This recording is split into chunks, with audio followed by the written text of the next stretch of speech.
السلام علیکم ورحمۃ اللہ وبرکاتہ. محتاجی اور غربت 7 چیزوں سے آتی ہے. نمبر 1, جلدی جلدی نماز پڑھنے سے غریبی آتی ہے. نمبر 2, کھڑا ہو کر پانی پینے سے.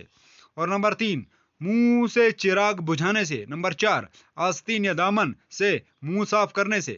اور نمبر 5, عصر کے بعد گھر میں جھاڑو دینے سے. اور نمبر 6, دانتوں سے ناخن توڑنے سے. اور ہاں تو ان 6 چیزوں سے غریبی آتی ہے. اگلی حدیث مبارک سن لیجئے. 8 قسم کے لوگوں سے قبر میں سوال نہیں کیا جائے گا. تو 8 لوگ کون کون سے؟ شامی میں لکھا ہے کہ جن لوگوں سے سوال نہیں کیا جائے گا وہ ہے نمبر 1 شہید. نمبر 2 اسلامی ملک کی سرحدوں کی حفاظت کرنے والا. اور نمبر 3 مرد طاعون سے فوت ہونے والا. اور نمبر 4 طاعون کے زمانے میں طاعون کی علاوہ کسی مرض سے فوت ہونے والا جبکہ وہ اس پر صابر اور ثواب کی امید رکھنے والا ہو.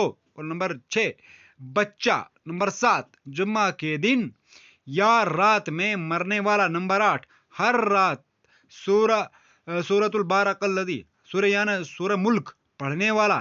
ان 8 لوگوں سے قبر میں سوال نہیں کیا جائے گا. تو ویڈیو پسند آنے کی صورت میں لائک شیئر اور سبسکرائب. اللہ حافظ. جزاک اللہ.